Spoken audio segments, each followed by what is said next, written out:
Good evening, everyone. This is the Bowmen podcast coming at you here live from Virginia. Well, one of us anyway, well, two of us anyway.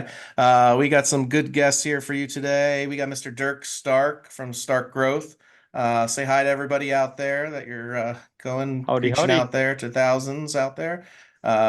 Big name in the industry, regards representing a ton of brands: Silent Night Veins, Litnox, Zing Zang, Ballista Crossbows, et cetera, et cetera, et cetera, et cetera, et cetera. From there, we got Mr. Noel Evans, Final Descent Outdoors. I don't know on your screen, but on my screen, he's dead center on it. So he's there with that beautiful buck again in the background.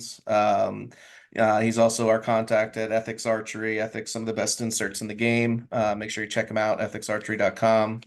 Troy Forrester, my partner in crime, up there in Hey, yeah. Ohio. We're here. How you Yeah, feeling today, Troy? it's back wintertime here. We had a little tease of spring, and then we got about almost 2 inches of rain in the last, I don't Yep. know, 48 hours or so. So everything's flooding, and the lake I work at's full and Yeah, here too. going crazy here. So, but yeah, I wanted to take a quick second. I know we always try and do it at the end, but I wanted to thank everybody for all the support so far. Thank you guys for getting on this podcast with us. I know it'll be a good one, and yeah, we're excited.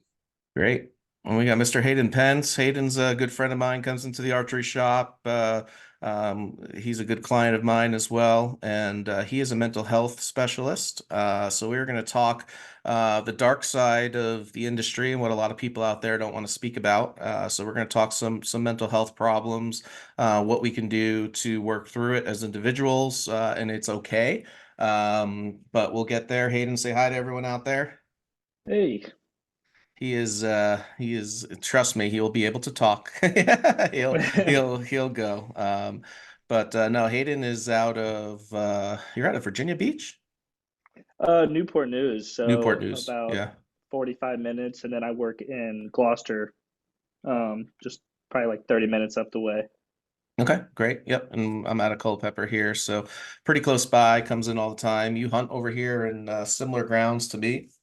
More mountainous Hmm. areas over on the other side in Luray. So but yeah, we're gonna get going here. Noel, I heard you were chasing some turkeys, but ended up Yeah. catching a lot of bass. Well, we ended up catching a lot of catfish that weekend. So Oh yeah. turkeys just went quiet on us, but I think we caught over 100 pounds of catfish, 1 6-foot alligator gar. Had a good Nice. time. Y'all ain't right, Noel. We just had ice off here in Minnesota. It's Oh, funny. It's funny. I'll post a picture of a fish and Dirk will text me, dude, it's like 41 here. It's like 22 here or something. I got 6 feet of snow and you're catching bass. in a t-shirt. Yeah. Oh, Oh that's well. funny. Well, that's good. You got to get it going. One luxury of of Virginia here, Hayden, is our fishing season doesn't end. It goes straight Right. through. So we can fish year round for whatever you want. So, I mean, obviously there's better times to do it, but hey, Hey, get out we there and can do too. it. We just drive our trucks out on ice. Yeah, no, I'm not Yeah, doing no. that. I have my limits, when it comes to zero or below zero in a hut drilling through the ice with my truck on it. No, I mean the cabin, the fireplace, the bourbon looks a lot better. Yeah, there you go. Yeah. Dirk and I've known each other a long time, and I'm glad he's never asked me to go ice fishing with him because that's one thing I was, nah, bro, I'm good down here in South Texas. Yeah, yeah. There's not much ice out there in Texas, so No. Yeah. you're good. Troy, you ready to get any fishing? I know you caught a record over there at the lake. What was it, a couple years ago, Yeah. right? Yeah. Let's see, about 2 years ago. Yeah, here. Well, it was actually about this time of year. It was about, I think it was like April. I want to say April 18th. It's coming to mind. April 8th or April 18th. I caught, it was a 53-inch muskie out of the spillway here at the lake. So yeah, it was Nice. big enough. Right there with up there with the state records, just didn't weigh enough. So Wow. it was Nice.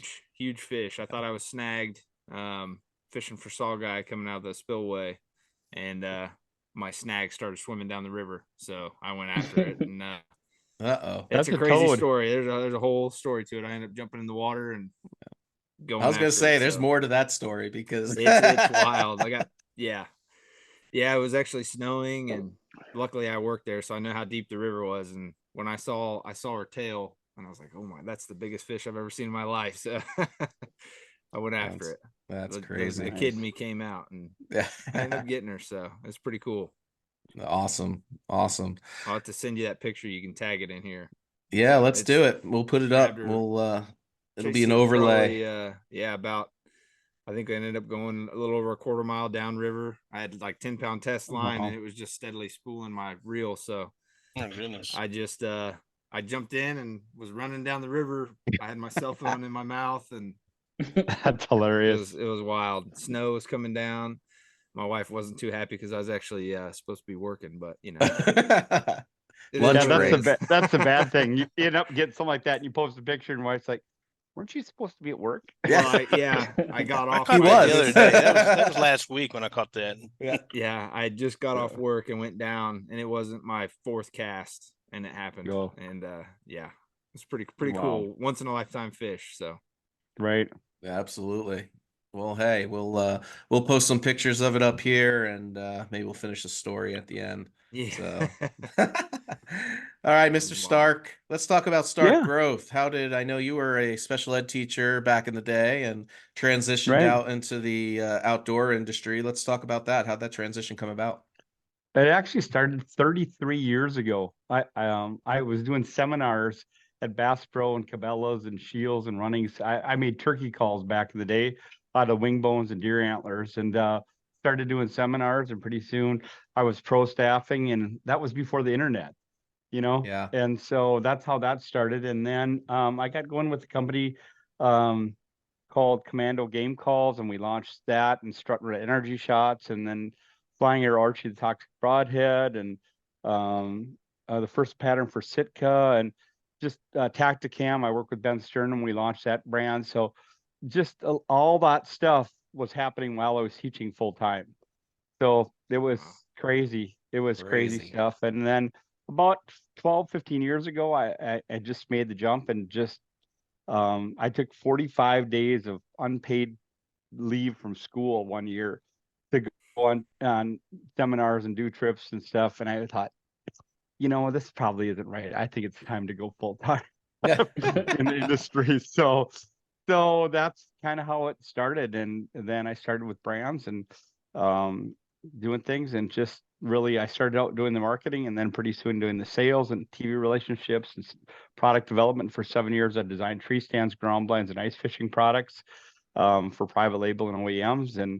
And now I work with several brands, own a couple of them, and do all the sales at the box stores as well as distributors overseas, and really been everywhere in the industry, from pro staff to seminars to doing anything, and really, really blessed to be able to do that. And learned a lot of things through the industry time in 33 years. And sometimes, the egos get the best of you in the industry. I see that happen with a lot of people, and it did to me. And, you just come back and go, okay, I'm a new person now and need to find out what's right and what's most important. And, Yep. and Noel knows about that too. And you do. And if you're doing things the right way, it makes a difference. So yeah, but really blessed. And Silent Night Veins and FlexFletch out of Minnesota. And it's interesting. They were the first non-feathered vein on the market in 1970. And really, they didn't patent it. They should have. And they really got in the target side of things. And back then, target side of things was, archery wasn't much here in the US in the 70s. And so they got really globally. And for 45 years, they owned the world archery market. 90% of their sales were international, and literally millions of vanes go across the world every month of FlexFletch products. And 3 years ago, we got started with the Silent Night and launched that, and worked with different shows and different folks like Noel and different people. And now literally we're working with Bone Collector, Pat and Nicole, Driven TV, Headhunters, Respect the Game, the Given Right, Small Town Hunting. I mean, it's crazy the number of people that are saying, hey, we've heard about these veins, we want to shoot them. And they're different. They're lighter. If you've seen them, Paul, they're yeah. thinner, much thinner than the other veins on the market, lighter. And the biggest thing is that they're made with a process with a polyurethanes instead of plastics. So you can bury them in a target, bury them in a boat case, and they'll come back to shape on their own, even in cold weather. So it's a really unique factor. The target people love them because they're so durable. Once they get on, they're not coming off, and they don't tear as you see the other ones. So that's really been my job for the last 3 years with FlexFletch and Silent Night, is educate about how they're different. And really, they haven't had the marketing budget, but they've really went under the wire and owned the industry. And so that's one of the brands. And that's kind of how Noel and I got going with that originally, I think, was with Silent Night and FlexFletch, a couple years ago. And Silent Night, I mean, there's a reason for the name too. It's not just, they really are durable, but I mean, they're so quiet. It's crazy. Yeah, Noel, you've recently had an experience with that, right? Where you were shooting, or your buddy was shooting, and then all of a sudden my buddy was shooting. Yeah. He was shooting. I forget if I think they were AAEs, and anyway, so he was shooting 100 yards, and we were about the 50-yard mark, kind of sitting in the garage and at the ranch house. And man, I was like, man, it's just amazing how loud that arrow is. And it was coming out of a brand new Matthews lift. So it wasn't a bow, Right. it was just, you could just hear the noise. Right. And so I walked over to my truck and said, hey, look, why don't you shoot this arrow that has these Silent Nights, and let's see what and it had to have been at least 50% difference in sound. I've never really, I've heard it, but I've never heard it like that before at that long distance. Yeah, we had to dial it in because we were talking about half the sound of any vane around, and that was done in a sound chamber. But really what it comes down to is, if you look at it, if you kind of snap this, the vane comes back real slow on itself, where some of the other vanes, they snap like a playing card. And that's where you get that flutter going on it. And that's really what it's coming from, as well as just being aerodynamic. They're much thinner, so they cut through the air. I mean, they were designed by an aeronautical engineer from 3M. So it's not just the side profile, it's this looking down the arrow profile that really makes a difference on them. So crazy stuff, and really cool to be a part of a brand like that. Yeah. Well, I know you have all these big names and TV shows and all that shooting your vanes, but you should feel really special. My 9-year-old son chose Silent Night vanes and will only use them on all his fletching. So he's like, Dad, they're just quieter, and I like it quiet. I'm like, well, okay, great.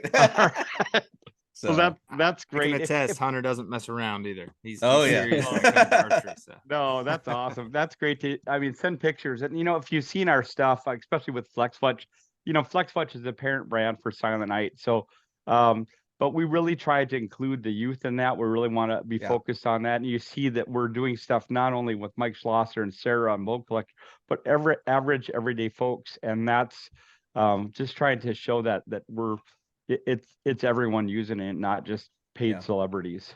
And one thing I noticed, obviously, I own a shop and we rip through vanes like crazy, is where, you have that little, like, kind of, it's a T, right? And the bottom of the T, upside down T, connects to the arrow, and you glue it on, right? 90% of the fletching tears right above that.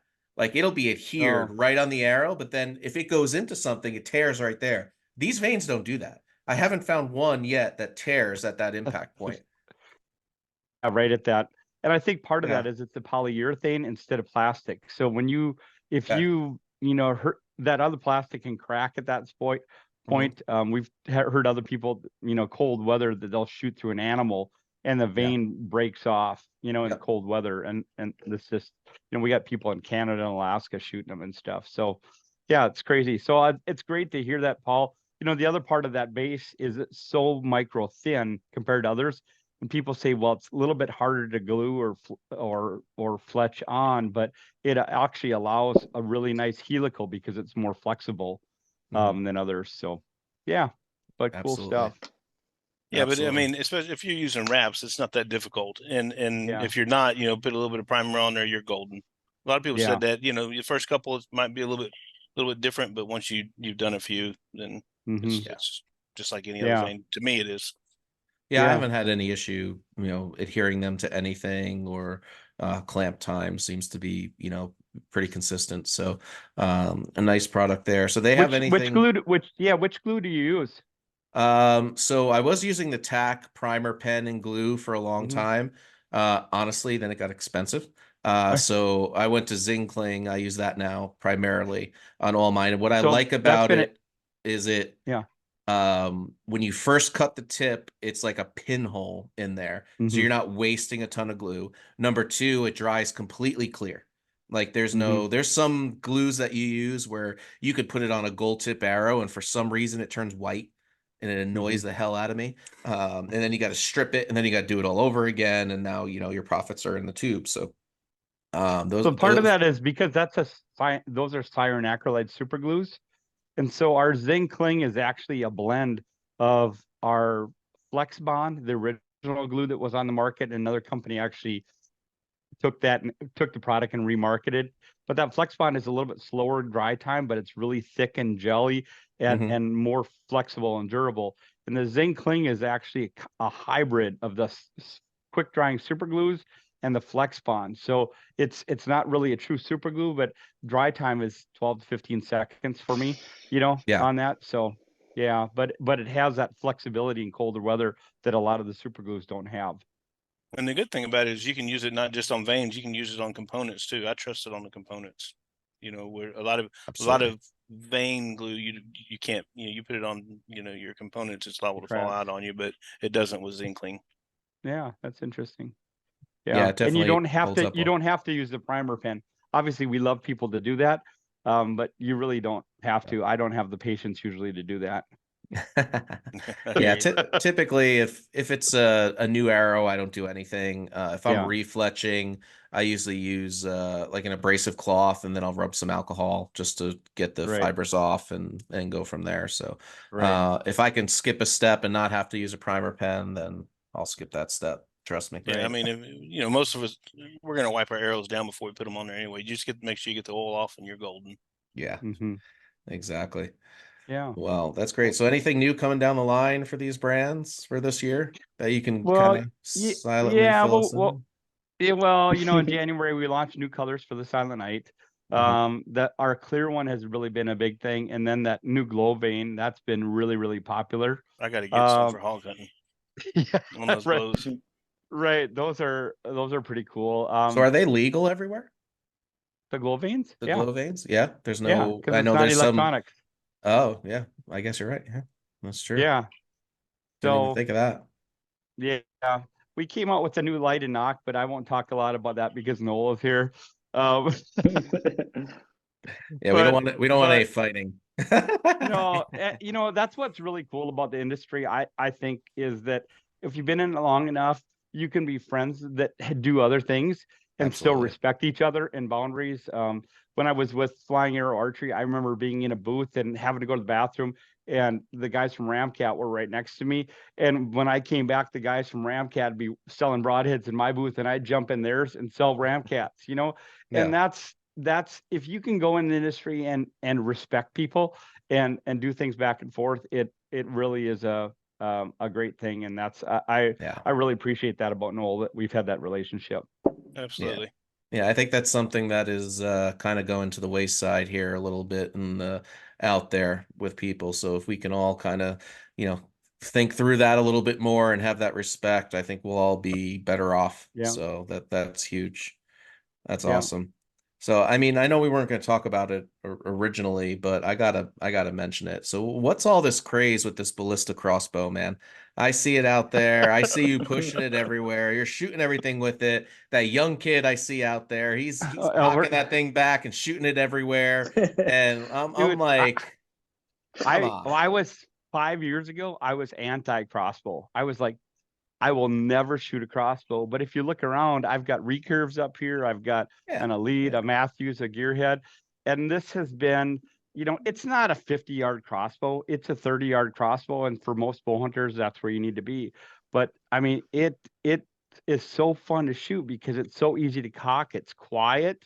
We shoot prairie dogs at the ranch. We've had deer, hogs, turkey, bear, bow fishing with it. It's really easy. What's cool, it has a device you can use bow press, so you can press it yourself, very easy to do the cables or the strings. And it's under $500. I mean, it's crazy how nutso it is. And we put the stock on it and now it's rock solid. So well, it started off as like a pistol, right? when it first came Yeah, out? it was just a pistol, and then we had a foldable stock. That's still an option, but some states require a fixed stock for lengthwise on it. So and it's just way more stable. Yeah. But it's so compact. When you cock this thing, you cock it like that. That's how easy you cock it, and look how compact and portable it is, right? And It's like a and six then you shooter for a crossbow. it is, and then you put the safety on, pull it back, pull the trigger, and you can decock it that easy. Oh, I mean, Jesus. so That's cool. I'm not gonna lie. When you went to cock that right there, in my mind, I'm like, no, don't do that in the house. But you just proved that it's easy and safe and everything else. I'd never seen that done before. Yeah, I don't know if that's that the happened to selling anybody else, feature. but me, I'm like, no, don't do. Yeah, we have the Megabat now that is I mean it's that Megabat is shooting 407. I just got a Huskema scope for it. We're gonna sight it into 150 yards. And so I mean that's the anti part that I have struggled with as a bow hunter. Going, oh geez, a crossbow shooting out 150 yards, and there's a thing I like, but there are some people that want to do that, so Yeah. to me we're all Or they have no other hunters. choice, right? Right.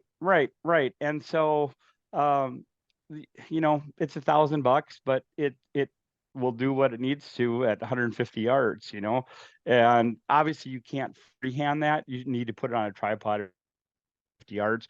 Where this little ballista at 30 yards, you don't need a tripod. You with the stock on it, you're golden. And to me that's just like bow hunting. So when I'm out turkey hunting or deer hunting, one day I'll grab a recurve, one day I'll grab the Matthews, one great day I'll grab the ballista, and it's just fun. I mean, still, but it's a pretty darn cool when you can bow fish this. I'm shooting 35, 40-pound carp with it too, and I mean it's a lot of fun. Yeah. So hey, yeah. So now you're addicted, huh? What? So you're addicted to it now, huh? There are days I'm like, oh, this is so much fun because it's so quiet to shoot compared to other crossbows. If you've ever experienced it feels like the bigger ones, it feels like you're going to have something blow up in your face, or lose a finger.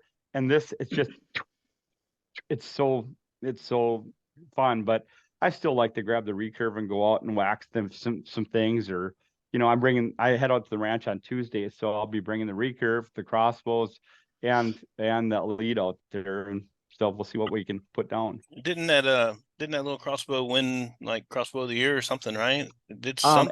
Actually the bigger one, the Megabat, actually won best bow of the year at ATA. Oh, that's what it was. I the remember something. Judges, I mean, not just compound, I mean, not or crossbows, but it won the best overall. Yeah, it won the best overall. I mean, it's crazy. It's it's the Megabat. It's still more compact than regular crossbows, but it has a 2-cock handle system that you need to pull it up.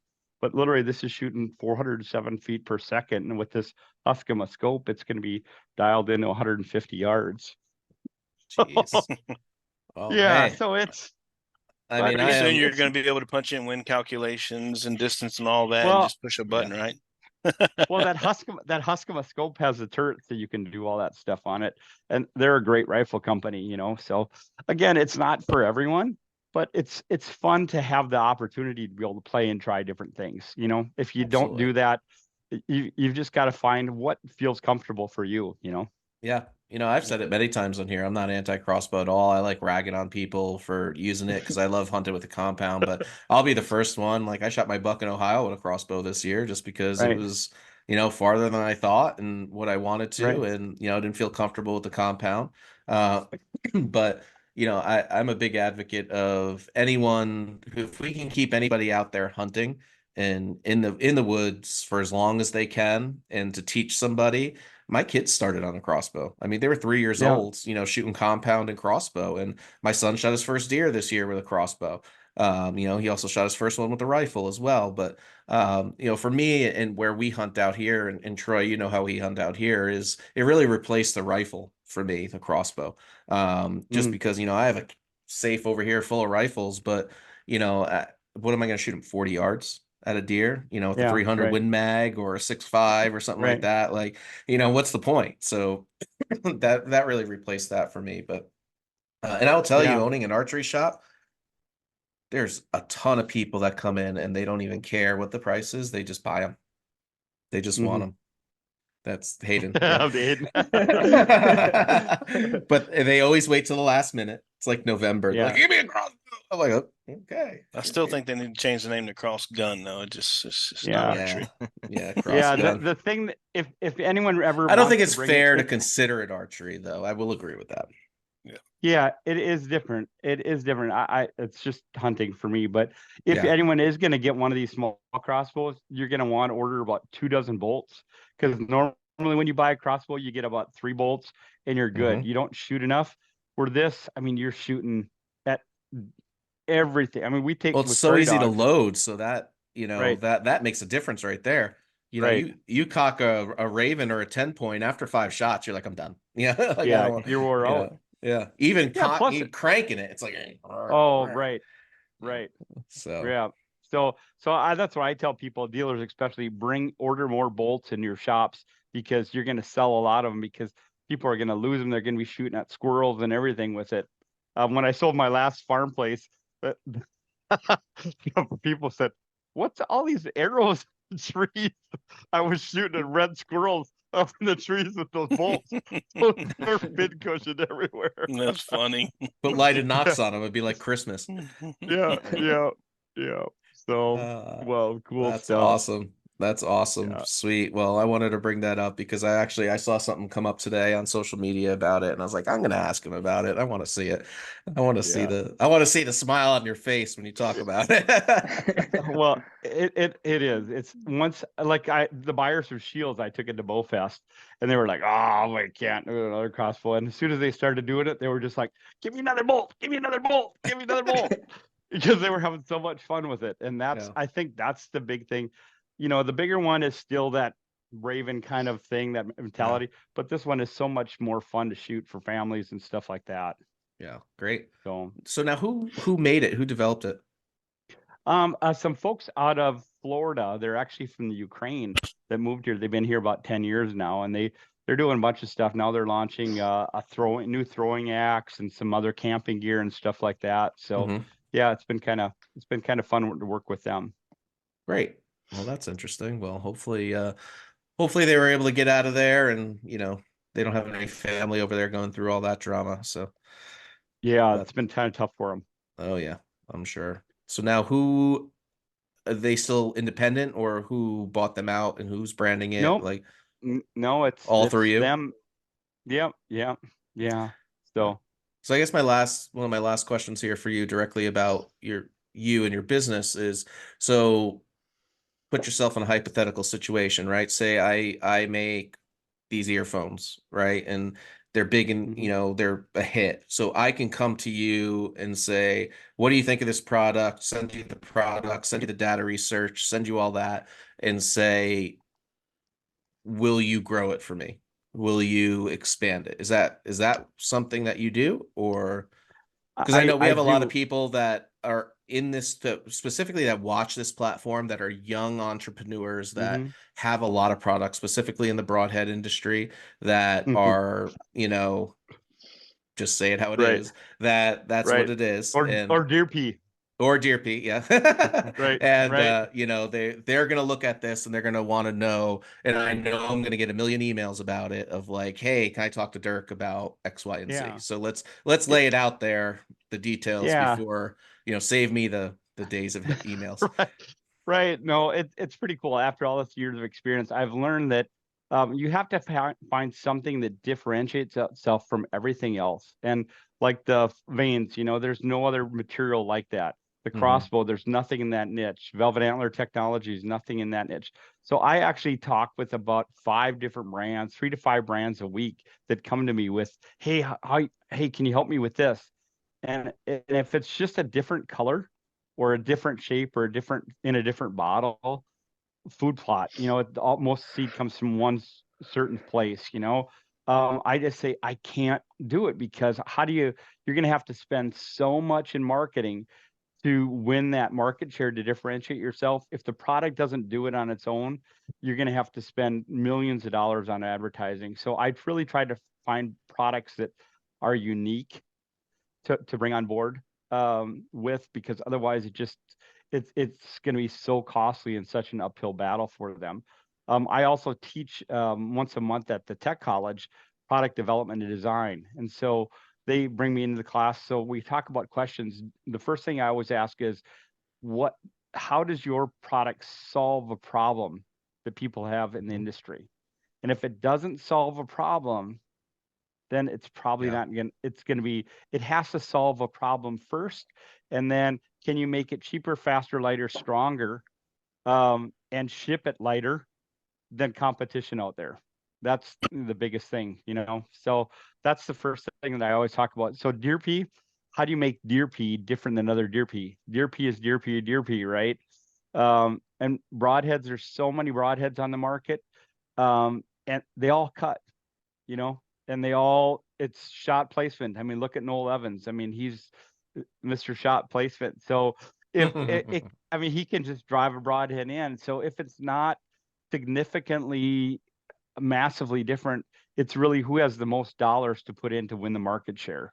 And so there are things that I really look for in products. This VesorCare line of vet products that I work with now that I own.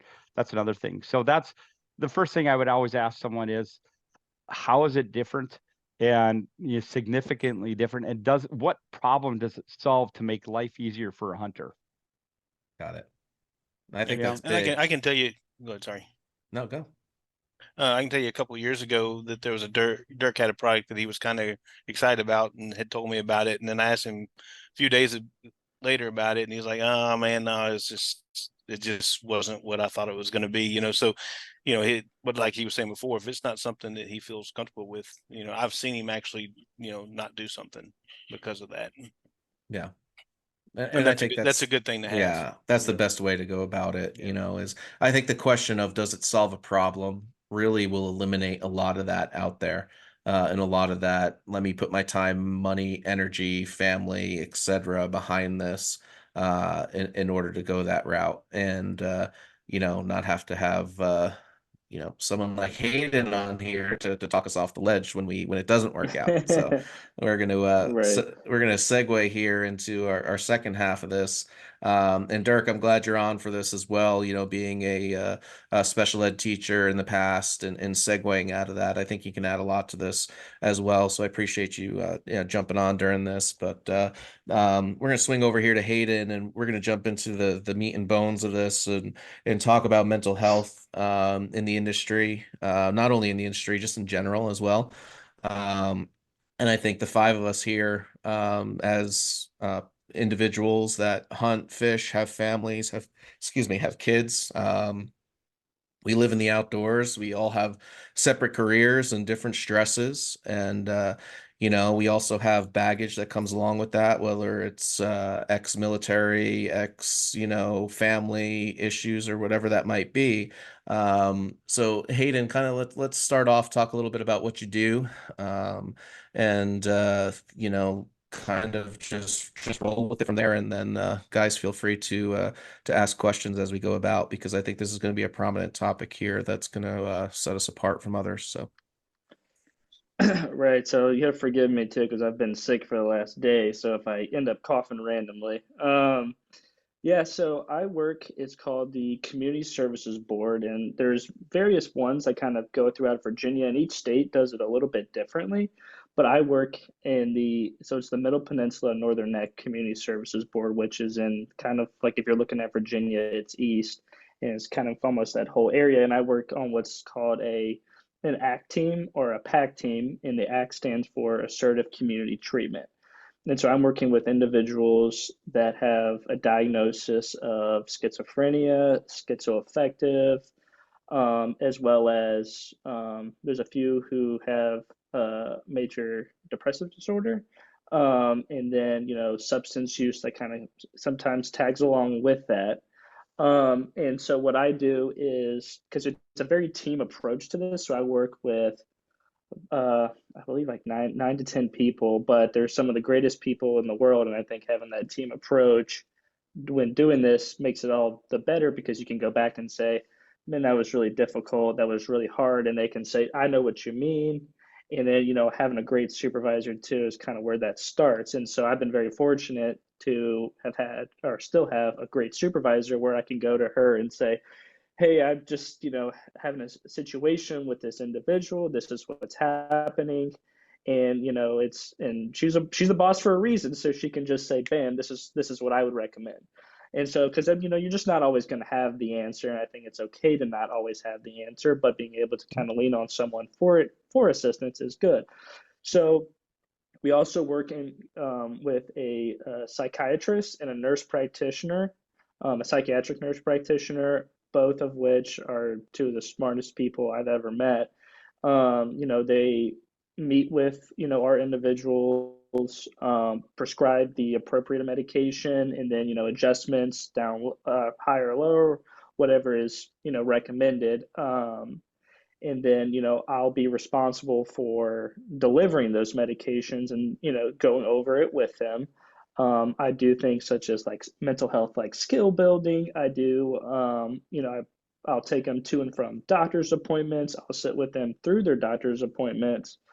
And then, there are some instances where I'll apply like therapeutic interventions.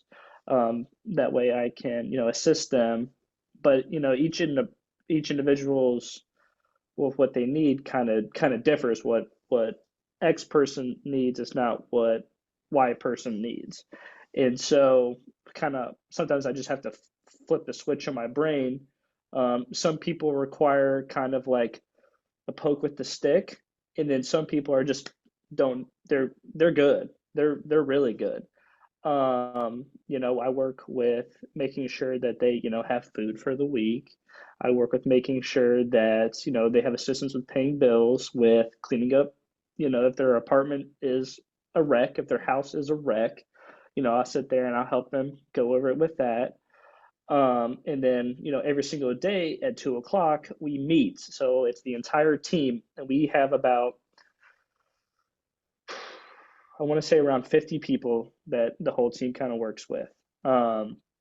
And at 2 o'clock we meet, and we start from A and work our whole way down to Z. And each individual we get to, we say someone says their name out loud, and we say, met with them, discussed this, did this. This is what's happening. That way, the whole team gets a chance to kind of apply like recommendations and strategies that would be best. Like I said, and we do that all the way, usually about an hour it takes. And if it's something that's seriously going on, it'll can sometimes run to like 3:15. So real quick, so this is all practices yeah. that happen once someone is diagnosed or working with you originally, right?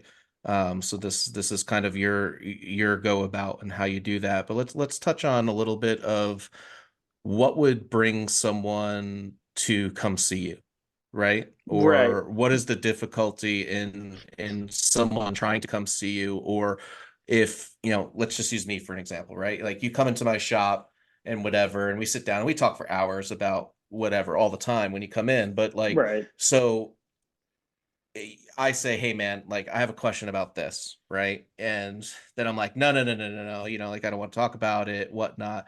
How do you go through and start that process initially of breaking that ground with someone? Because, right, we're men. Let's talk about it. Like we may be a little pompous, we may have a little machismo, we may have done X, we may have done Y, whatever, we may be emotional, we may not be, but at the end of the day, we're all really hard to talk to at certain times. So let's, I guess, encompass that whole thing and that start of that process of how an individual that's sitting in the turkey woods saying, what the hell am I going to do with my life? I just lost my job. I just, my kids are struggling in school. My wife is about to leave me. Like, what do I do? Let's start from there. Right. Yeah, that's a great question. So I'll just touch on this real quick. So for someone to come be a part of our team, we'll get a referral. So there's different kinds of like departments, if you want to call them, throughout the agency, and I'm just on the ACT department. And we'll get referrals. Sometimes our psychiatrist, who's kind of runs the show a lot of times with with some individuals, we'll get referrals, and then we'll go meet them with wherever they're at, as long as they're within our catchment area, which is fairly large. we'll go meet with them. And sometimes we get there and they're like, we have to ask certain questions. And it can be uncomfortable questions a lot of the times. And I always preface it by saying, with what you're comfortable with sharing, please let me know, and then just go at it from there. But sometimes, it's very, very, very minimal, very minimal. It's just yes, no, yes, no, yes, no, without really going into any kind of. Hey, do you think the stigma comes in with it because it's such a clinical type setting that a lot of times people have a hard time coming to that? I've had this past year, I've had 3 different friends commit suicide that were friends through the industry. And a lot of it had to do with they wanted to do things on their own. They were afraid of going to a counselor. They were afraid of that kind of stuff. And I just think I think kind of that's what you were getting at, Paul, is how do we break that bridge or bridge that gap from someone who's in the system already to someone who's never had any experience with counselors but is struggling? And where do you go next? What's the next step of how do you break that ice from being isolated inside with your problems to getting the next step? Right. Yeah. So my biggest thing is just surrounding yourself with supports. So being with people that, you kind of feel comfortable with sharing, but like oftentimes, like you said, we're men. Sometimes we just have a hard time with doing that. So, my biggest suggestion would be just to feel comfortable with speaking about what's going on internally. And it's very difficult to do that. And it's just one of those things that's easier said than done. But getting to a place, like if, I go meet with someone and, they say, I don't want to talk about it. My next thing would be like, that sounds, really difficult. Is there anything that you could say to kind of give me some indication and just kind of provide an atmosphere where they feel comfortable to share? And again, you might not get it. You might not get anywhere in that first time. It might be the second time you go and see them, but continuing to show up is what's the biggest thing. And, usually throughout time and, kind of being the person that's there to say like, it's okay for you to share some of this with me. They slowly start to open up. I work with people now, when they first met me, they didn't want to say anything. And now after a couple weeks to a month or so, they're like, I feel comfortable with saying this. And then it just keeps going. And, we call that building rapport. Right. And as I further go along, the rapport gets built. I think it's hard in a clinical setting. A lot of times, being a special ed, you weren't always supposed to talk about yourself in those settings because it was all about the client. And I think Noel knows this because of the groups and stuff I've talked about, is that a lot of times I can help break through to people because I tell them about stuff, really hard things that I've went through. Right. And was, we call it being vulnerable. You have to be vulnerable first and be honest and really lay it out on the line. If you care about someone, you do that first. And then that helps, you. And if you can build friendships where you can be vulnerable with each other, I think that's maybe me being the old guy, Paul. You're probably in your early 40s. I'm 55. Troy's just started shaving, it looks like here. I'm older than you think, I bet.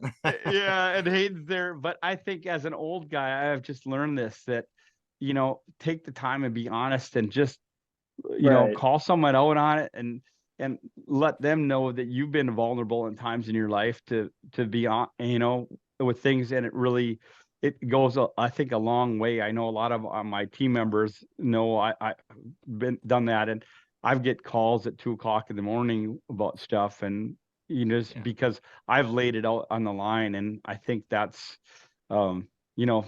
that's what I ask of friends and family right now, is to be really honest and transparent and not really even worry about all the counselor stuff. And I mean, that's what you're doing, Hayden, is fantastic stuff, but it has that there's such a big gap from person who's struggling inside to get to that part. And we as hunters, I think, Noel, did you see that post after my last friend died? I talked about the ranch and about, that we have to take the time and be there and be honest and be transparent with each other, because that's the first step of I think it's the safety net. The first safety net you can is have those friends that you can really spill your guts with and not be judged.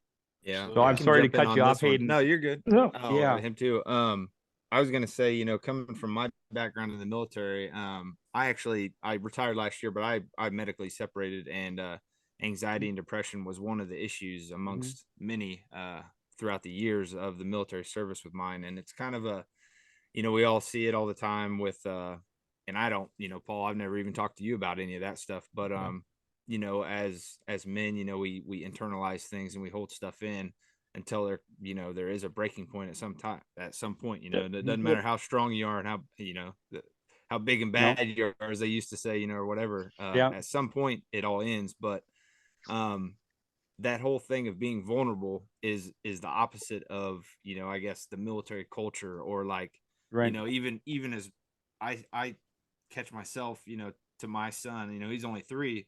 I'm like, shake it off, you know, or even like, there's nothing to cry about, you know, like, what are you crying for? What, you know, those things are just ingrained in us as men and as boys, you know, and growing up to just push through those emotions and fight through it. And, you know, my mentality was always just, we'll work harder. You know, if there's an issue or there's a problem, you know, we want to provide, we want to fix that problem, and we want to work harder.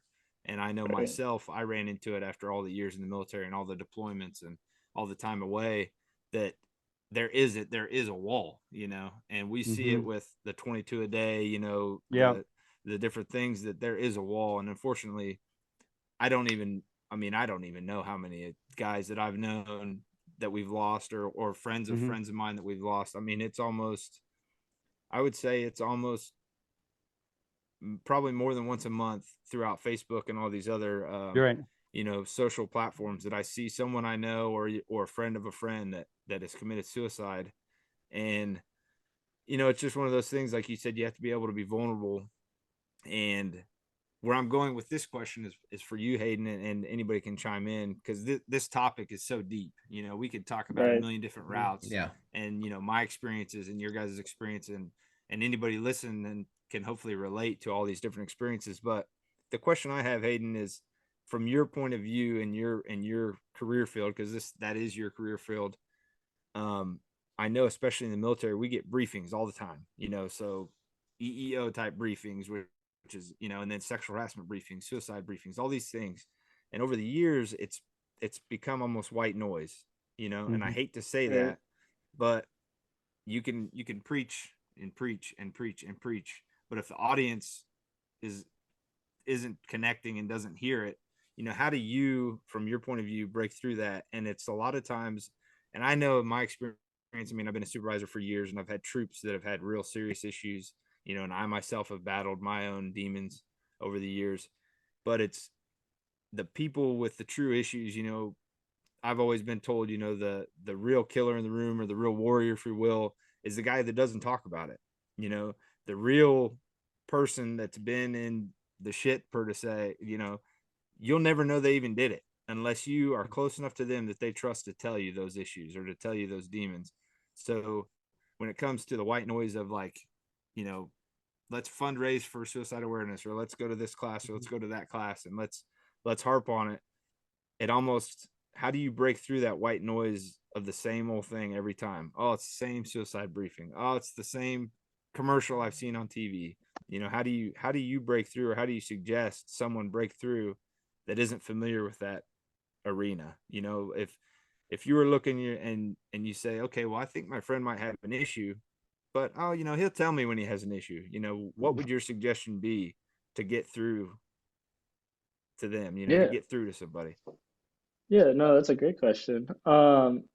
Like I was said earlier, you know, being vulnerable. So if you know someone who's struggling, who's having that hard time, you know, and they've just been hearing the same, like you said, white noise, and just something that's just, they just hear and hear and hear, kind of taking the time to go up to them and just be like, hey man, I noticed, you know, maybe this was kind of different, kind of out of character, if you will, you know, for today, and just promoting that atmosphere of feeling comfortable where they feel like they can share with you, and just saying like, hey, it's right now, you know, it's just me and you. Like, there's no one around. I'm not going to tell anybody. If there's something you know you feel comfortable sharing with me, go for it, you know. And you know, they might say, nah, don't worry about it. but that's where you have to keep showing up. You can just keep showing up, keep showing up, keep showing up. That's so nice and polite, Hayden. Yeah. So, you know, being older now, I just call bullshit on it. To be honest with you, I mean, it's, to me, when I see friends bleeding out inside emotionally, you know, because that's really what it is. We don't think about it because you don't see it on the outside, but they're bleeding out on the inside. You got to go in for hard first aid for them, you know. And I had a friend that was out at the ranch, and he was divorced, and he was drinking like crazy. And I just called him out on it. He and I out at the ranch, and just said, man, I love you, brother, but there's some crap going on, and we need to talk about it, you know. And I think that's, to me, and maybe it's, you know, when you get to be my age, Hayden, maybe you'll get there. but I think I've just seen enough friends that have went through stuff that I think it's our job as men is to call a brother out and say, hey, I know there's something going on, not to tiptoe around it, and just say, let's talk, because you need to talk, you know? I think there was a good thing you threw it in there, Durk, was, you know, you said, you know, you're like, I love you, man. You know, like you're a brother to me. I had a guy, very close friend of mine that I was in the military with for years and years. We spent every day together. And one of the crazy things about the military is, you know, you might spend months or years with someone every single day. And then the day comes, you got a PCS, you got to leave. And you don't realize it at that moment. You know, it's just like anything in life. But you don't realize that you may never see that person again. They may be your best friend, and you're saying bye, and you're saying, all right, I'll talk to you later. But, you know, as if they're leaving and they get in a car wreck, you know, you never see that person again. Well, my friend actually is near here working, and he came over to the house this weekend. And I'm not kidding. It hit me like a ton of bricks when he got out of his truck, you know, and it's vulnerable to say that as a man, you know, but the emotions when he got out of his truck, he smiled, and I was like, holy shit, like, man, I even told him I had to step back, you know, and he even expressed it, you know, verbally. He said, man, he's like, Troy, he's like, honestly, I never thought I'd see you.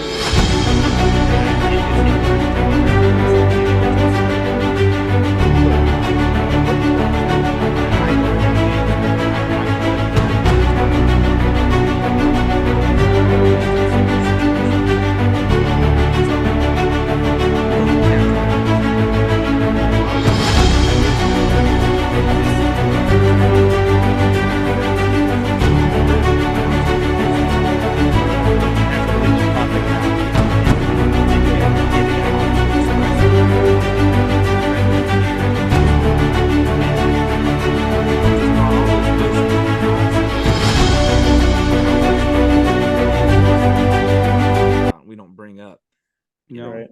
That's really cool. I mean, I think that's a really cool thing is that with hunting, that was part of my post when that last friend died that was in the industry, is so many of us and we take veterans out to hunt, and we take our friends out and we go out to hunt, and we're, you know, in Minnesota, we always talk about that we talk side by side. We never look at each other when we talk side by side.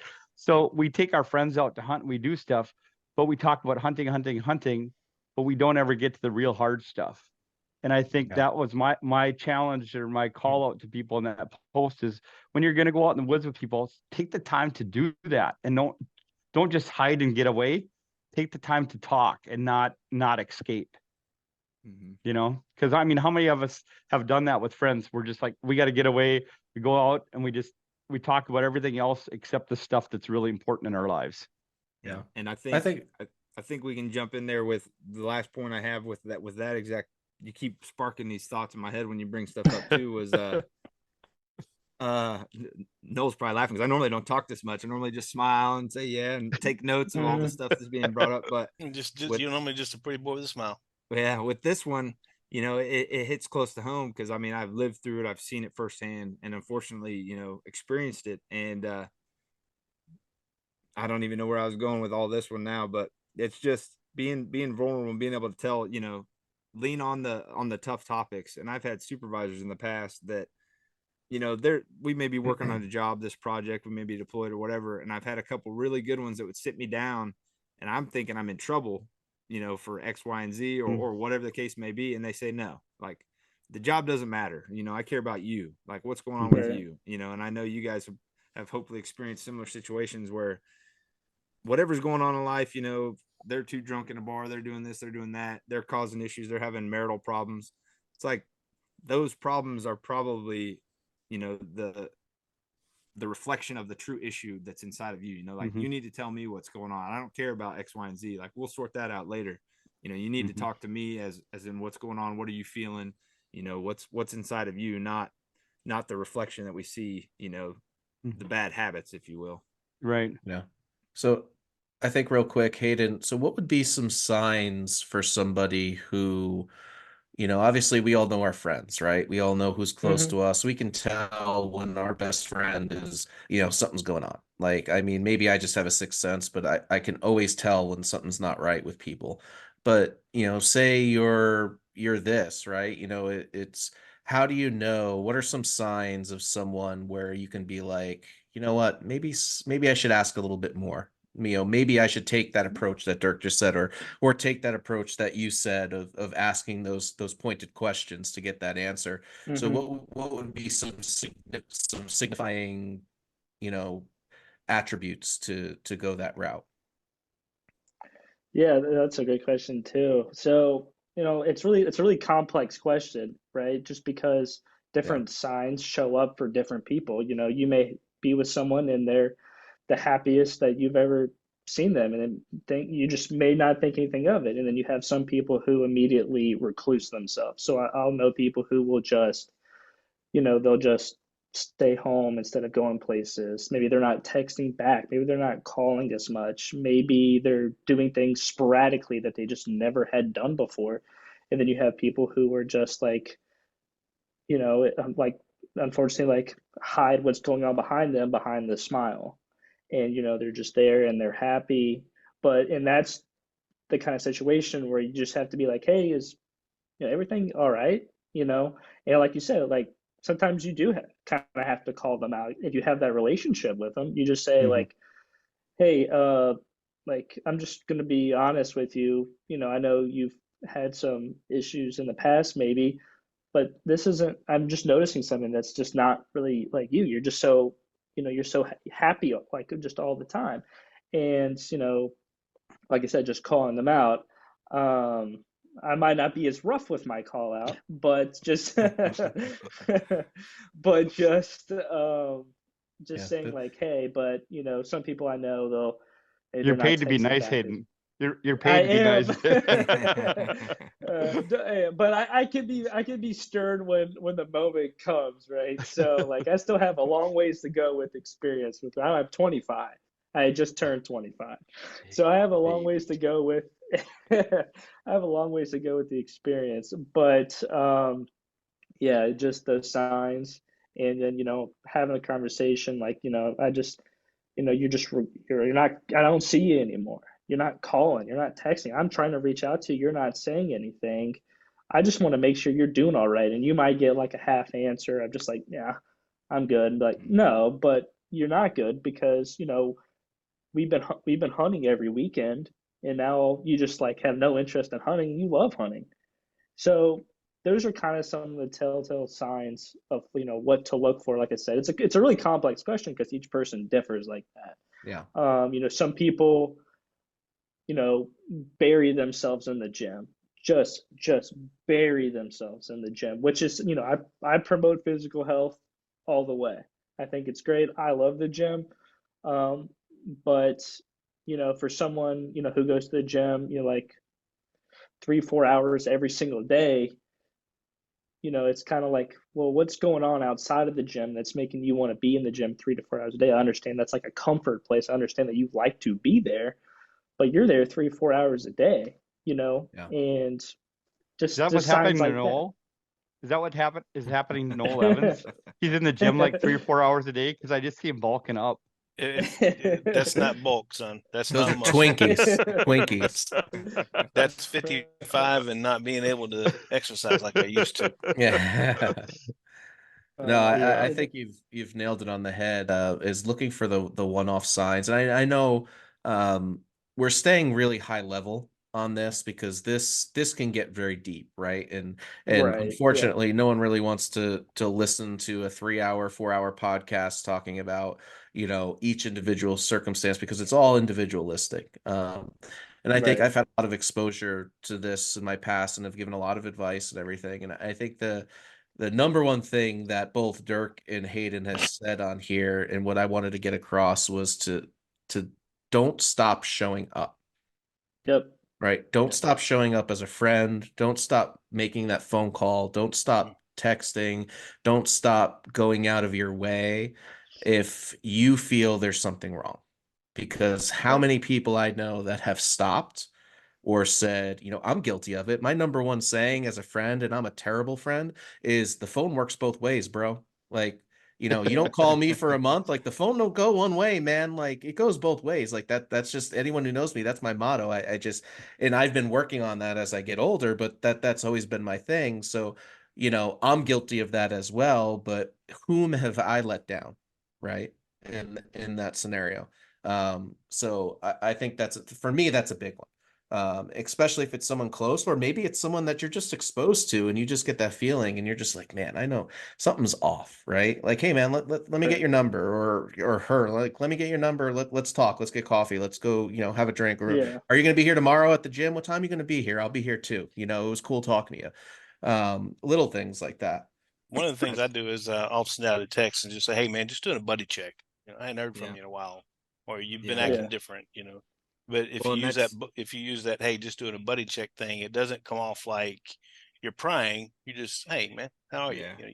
You're a buddy to me. And it ties right into everything. Dirk, you said it earlier. It comes up a lot on the podcast. Is we want to do things the right way. We want to promote the outdoors, and just like this, trying to talk about it, trying to get more people comfortable with these issues. And who knows, somebody listening to this might sit there and think, okay, I have noticed my friend has been doing this, or my friend's been doing that, and I've been nervous to upset them by saying something to them, but maybe now they'll say something to them. You know what I mean? So it's just, we want to, just like you want to leave the woods better than you found it, pick up the trash on the way out type of thing. It's time to lean on each other, as friends and as men, and promote the outdoors, promote hunting, promote each other outside of just, hey, toughen up, suck it up, whatever. Here, have another beer. That doesn't help anybody. We gotta lean on each other and look out for each other. Absolutely. I think you're 100% right. Well, a couple of things I did want to throw out there here coming towards the end of the cast is there are a lot of local networks that you can visit. Hayden, I'm sure you have a bunch of local, there's phone numbers. There's 988. That's your suicide crisis hotline that you could dial anywhere if you need somebody to talk to, or if you need a friend. Is there any other sort of interactive, immediate attention that someone can call or Google or chat with that can help, that you can put out there for individuals? Yeah, absolutely. So, like I said, the community services board for which I work with, they're spread out throughout the entire. I'm just talking just for Virginia. Each state does a little bit differently, but for Virginia, you can call those numbers and they have a crisis that you can go through with them. And if something's happening, something's going on. And then, if it's something that's, immediate, I worked in an emergency department in a hospital for 9 months doing, working in behavioral health, be that people that come in for, suicide attempts, maybe they were having a manic episode, just anything along those lines. If it's immediate and it's emergent, the hospital is a resource that can be used. You don't want to, I guess, overuse it. And what I mean by that is, anytime you're like maybe just having a bad day, because you can have bad days, you just go straight there. It's, an immediate emergency use. That is something that can happen. And unfortunately, a lot of outpatient therapists, they're booked up 3, 4, 5 months. But calling the community services board, the 988 number is great. Having people in your life, I'm sure there's people that you don't talk to every day, but you could call them and say, hey, I'm having a bad day. How have you been? I haven't talked to you in 2 months. Those are resources that you could utilize too, and just resources along those lines as well. Yeah, pastors are free. Yep. Yep. Yeah. Yep. And a lot of times it's like client, what is that? Client privilege, it stays between you Absolutely. and them, obviously. So, yeah, right. depending on well, you need to get off your chest. That might be the Yep. best route. Yep. Yep. Yep. I'm No, bound by absolutely. HIPAA as well. Yeah. Absolutely. So, anyone out there that might be struggling or knows someone that is, don't give up. Keep talking to them. If you are one listening that you're struggling and you're going through something, reach out to your friends. Reach out to us. Reach out to us You do on that. Instagram, email. We all have, all our stuff is posted all the time to reach out to. Like, we are open books 100%. Yep. We'll have Hayden's information put up there, the community services board, and all those numbers and emails for you to reach out to. But just know that you're not alone, right? You're not alone. We all have our issues. We all have our things that we go through. And if it's an emergency situation and you know someone that's at that point, please dial 911 to make sure that you get them the services that they need immediately to go through to save their life. So, Hayden, Dirk, Troy, Noel, thanks for coming on. I appreciate it greatly. We'll probably have to do a part 2 to this to get into a little bit deeper, to graze off the surface here. But I think it's a good segue just to let people know that, we make him off as humble individuals or big bad hunters or, whatever we do out there. But at the end of the day, we're human beings, right? And we all care. We all have families. We all have friends. And, I'll do anything for anyone on this cast at any point in time. So, just keep your head up, keep going. And there's that saying, right? You only get so many Septembers in the world, in your lifetime. So make sure you have the ability to see every one of them and enjoy each one of those sunrises and sunsets. So you don't want to miss one. Life's too short. Anything else before we head out here, gentlemen? Sounds good. Thanks for having me on. Appreciate it. Go. I was just gonna say, last thing I want to add was, don't be afraid to, a lot of people stop because they're afraid to upset someone. Like, well, I don't want to ask them and make them more upset. Well, if you feel it in your gut that there's an issue, there's probably an issue. So don't be afraid to talk. And like Paul said, reach out to us online. You can talk to us, ask us more questions, give us more topics that you guys want to touch on with this. Like you said, this is ocean deep, so it could go anywhere. Absolutely. So Dirk, where can people get this ballista crossbow here before we sign off? I'm asking for a friend. Yeah, right. There you go. I think you might have friends even. Ballista.co. We are going into several retail stores this fall and things like that. But for right now, Amazon, Ballista.co, or check with your local dealer and have them order them up. Great. Perfect. With all right, extra everyone. Bolts. Yeah. The extra bolt package, please. Yeah, exactly. All right. Well, everyone, thanks for coming on. This is the Bowmen signing off.